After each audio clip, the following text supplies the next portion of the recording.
Motor, J Motor, J Motor, J Motor, fucking name. Heckler house, Heckler house. Oh, oh, oh, oh, oh, oh, oh, oh.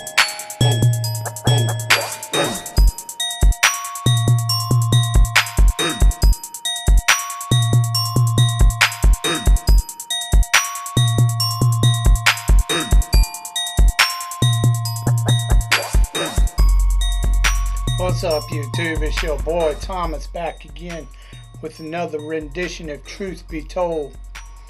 Now, this past coming week, I haven't seen anything that's been remotely huge or anything like that.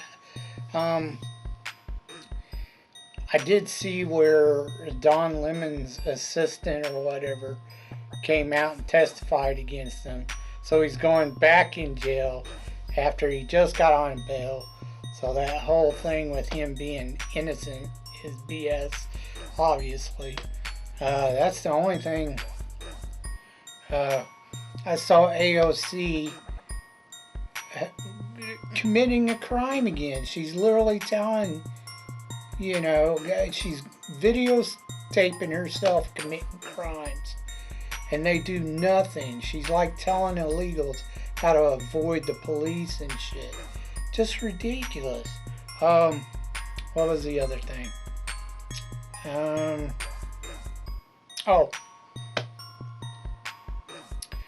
I keep seeing, they just, listen, with the Epstein files, they keep, YouTube creators keep producing content, talking about it. Ain't nothing going to be done. It's not going to happen. They've been sitting on this shit for years and they still haven't arrested anyone. It's not going to happen. They just released all them files. No one's being arrested. So I'm burnt out on it. Until they start doing some arrests, putting people in jail, the leaks. But that's not ever going to happen. Okay. The other thing I keep seeing is, nobody watched the Super Bowl or whatever, blah blah blah. But they dropped all these ads and trailers and shit. There's certain YouTubers I watch and they cannot shut up about Star Wars and fucking Star Trek. I get it. I don't have a problem with them, like a new trailer or something comes out and they drop something about, they drop a video about it. But there's so many of these YouTubers, they just, almost every video is literally about Star Wars or Star Trek. And I'm just like, yes, we know, it's terrible, it's dead. You don't have to do every video that you're doing about them. Do something else. Talk about something else for a change. But anyways, let's get on to talk to you about what I really want to talk to you about. So as I've said before, even if you don't watch the channel regularly, and you've only seen a couple of videos or you don't watch it at all, it only takes 2 seconds to hit that subscribe button. It doesn't affect you or your channel whatsoever. It just helps this channel grow. So please subscribe. Also, I have another channel. It's called Easy Does It. The link is in the About section. Check it out if you like gaming vlogs and reviews and reactions to other YouTube channels. Okay.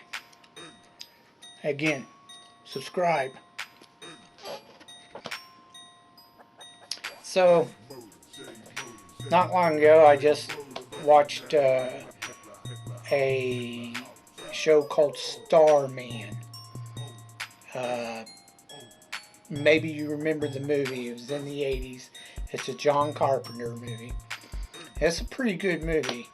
I did a review on it not too long ago. You can go back and watch that video. But they did a series, a spin-off series, which they used to do quite a bit. They tried to do a spin-off series off a popular movie or some shit. This one was no exception.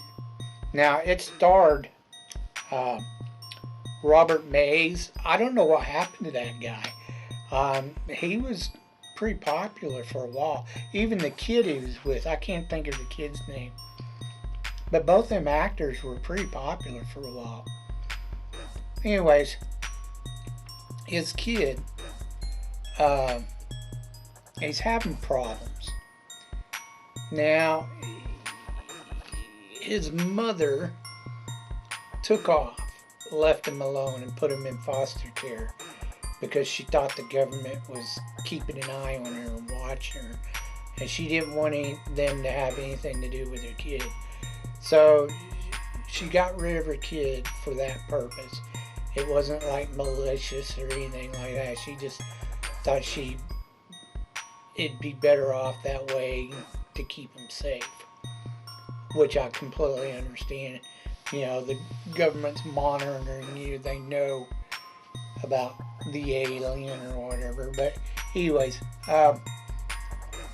he's having problems at his foster care. He's almost at the age, I can't remember how old he was, 15 or 16. So he's getting close to the age of being on his own. Well, his mother left him the little silver ball that allows them to do things. It doesn't really explain a whole lot about the little silver ball, but it allows him to focus his alien powers, I guess. I don't know. He ends up calling his dad. His dad comes and finds him, and then they go on the search for his mother. They end up helping people along the way. You'll see that in a lot of the 80s, like Highway to Heaven. It kind of reminds you of Highway. You know, some good being helping, supernatural being or something like that, helping people along the way. You see that quite a bit in the 80s television shows. But anyways, they eventually do find her, but she takes off again, thinking that'll keep them safe because the government's constantly watching her, monitoring her, and she doesn't want them caught.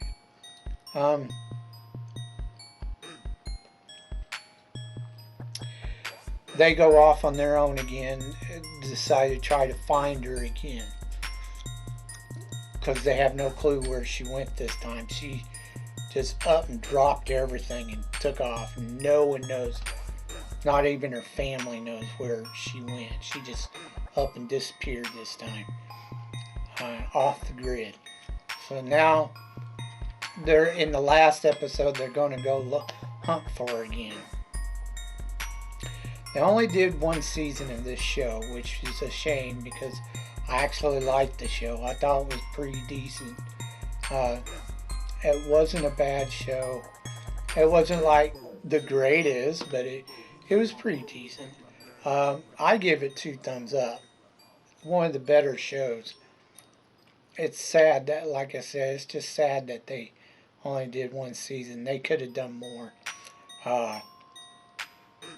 I don't know if they'd ever revive this show. Maybe. Who knows?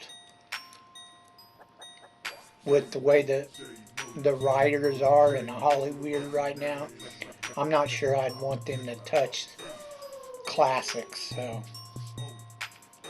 they screw everything up. They can't write worth a shit. Okay. So I highly recommend the 80s show Starman. It's a good show. You'll probably like it if you're into sci-fi. Okay, let's get on to your B movie reviews.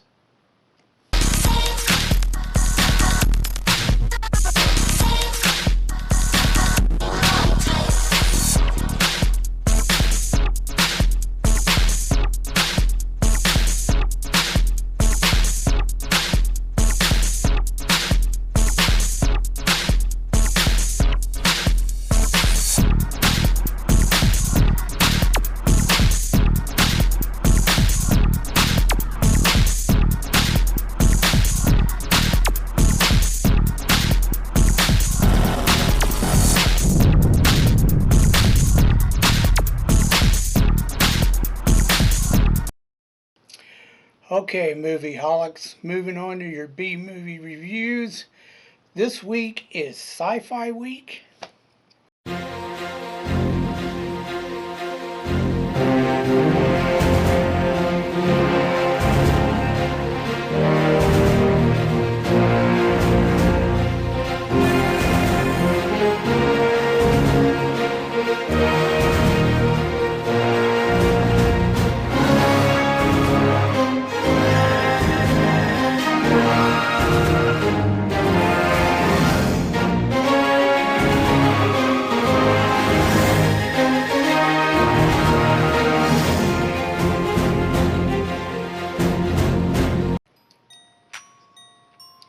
And we got two of them that are obscure. They're both from the 80s. Now, not only did they have a thing to do with, the 80s, they were into like zombies and like cyborgs towards the late 80s and early 90s with the cyborg Raz, but they also had a slew of post-apocalyptic movies due to the success of Mad Max. And both of these are basically both post-apocalyptic movies. The first one was done in 1988.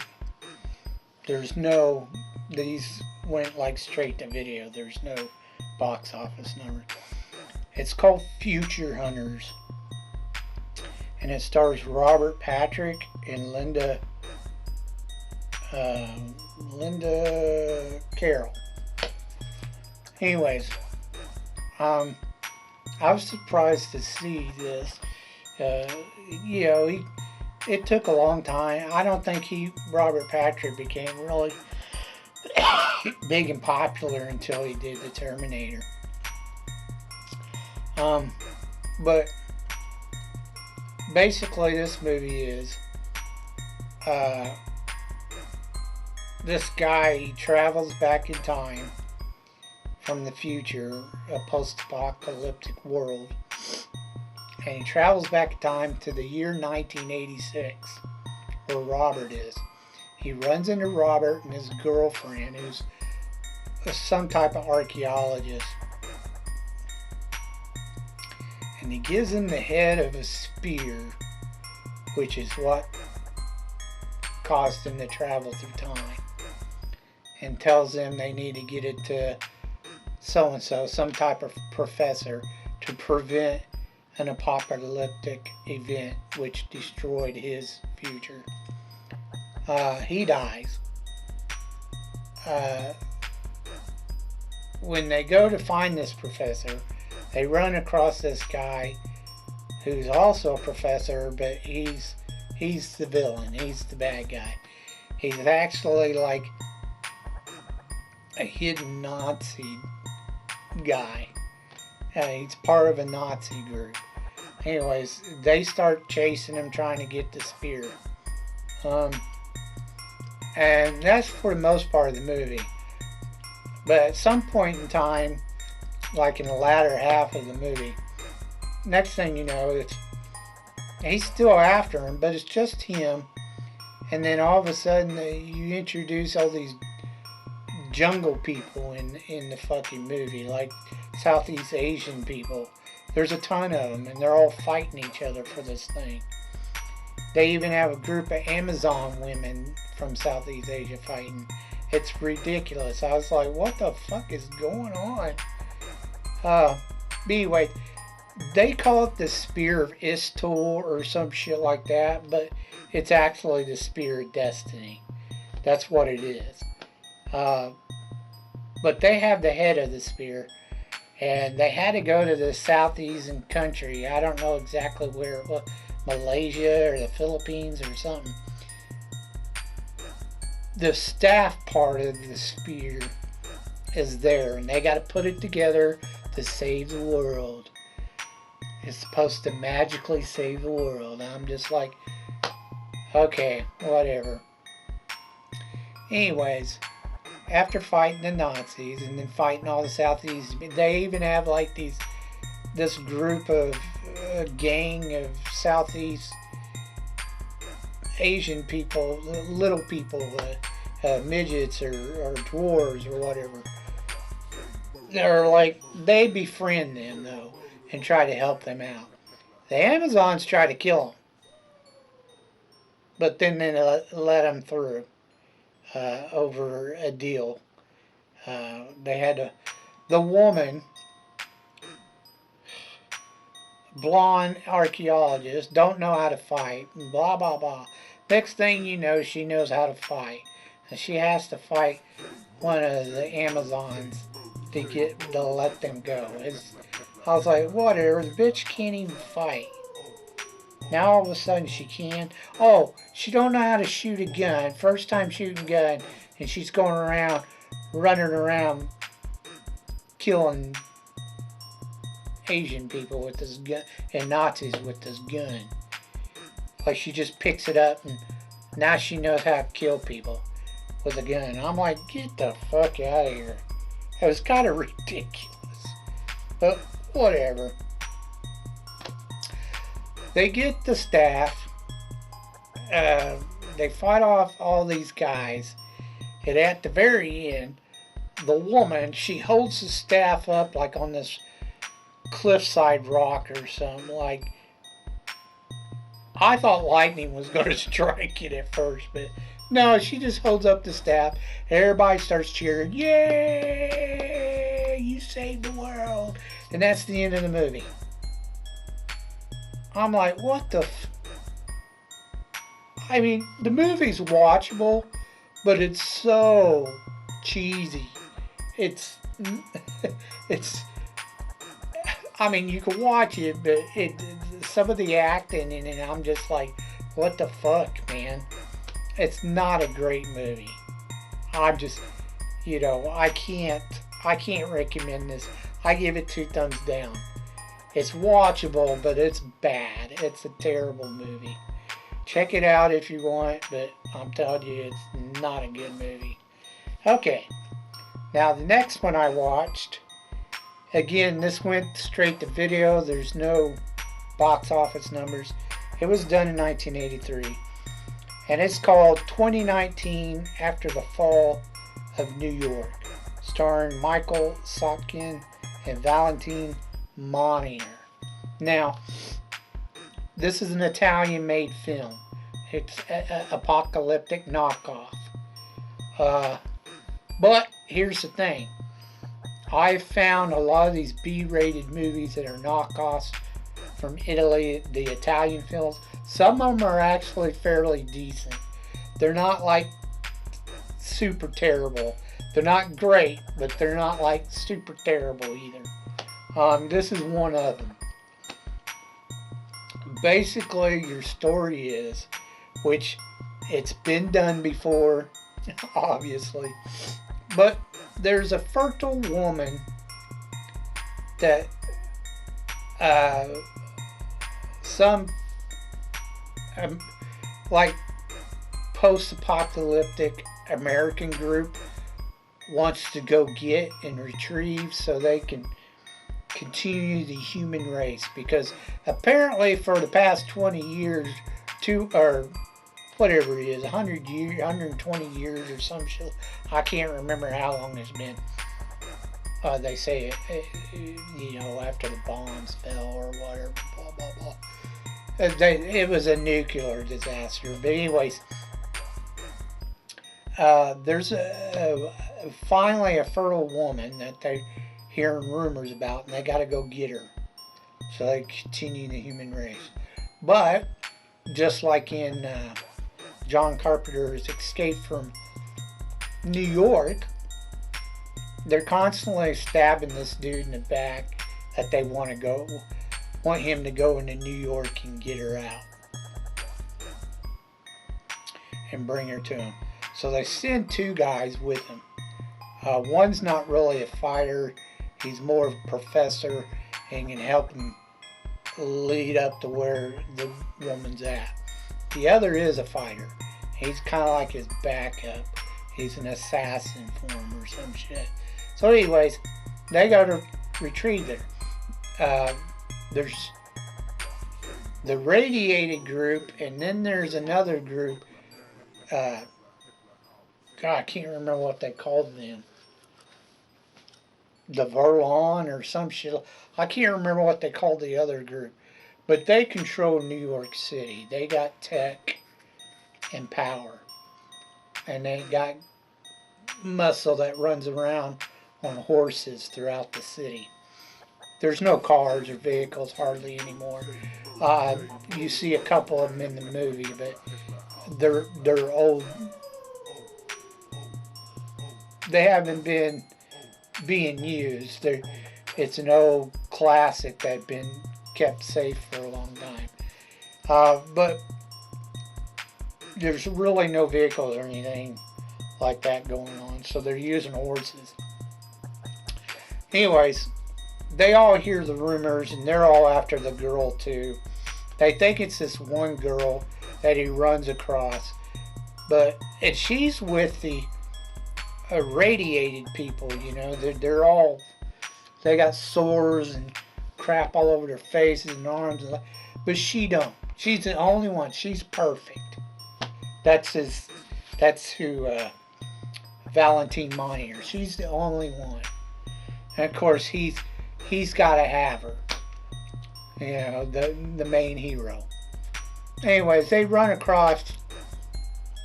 They're fighting with all these groups trying to get out of the city. When they do find the girl, they find the girl, but her father is a professor for the Americanos, and then group or American group, and he dies. Some kind of American Confederacy group. He dies. She's in stasis. Supposedly, it's his daughter. She's been in stasis for like 200 years or some crap like that. They find this one guy who's kind of like half ape,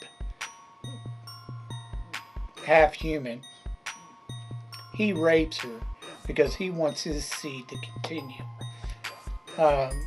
They don't say anything about it.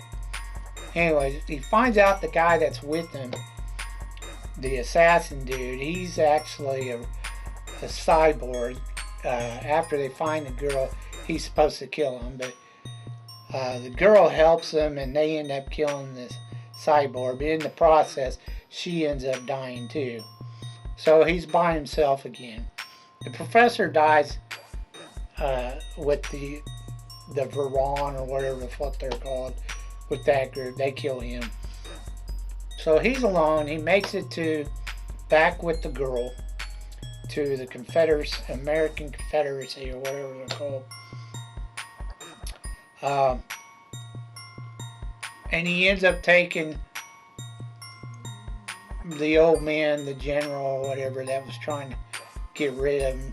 He ends up taking his spot because the general's dying anyway, on this spaceship that's supposed to take him to some type of moon in their solar system. Some moon base, like on Jupiter, one of Jupiter's moons or some shit. And that's where they're supposed to restart the human race. That's the end of the movie.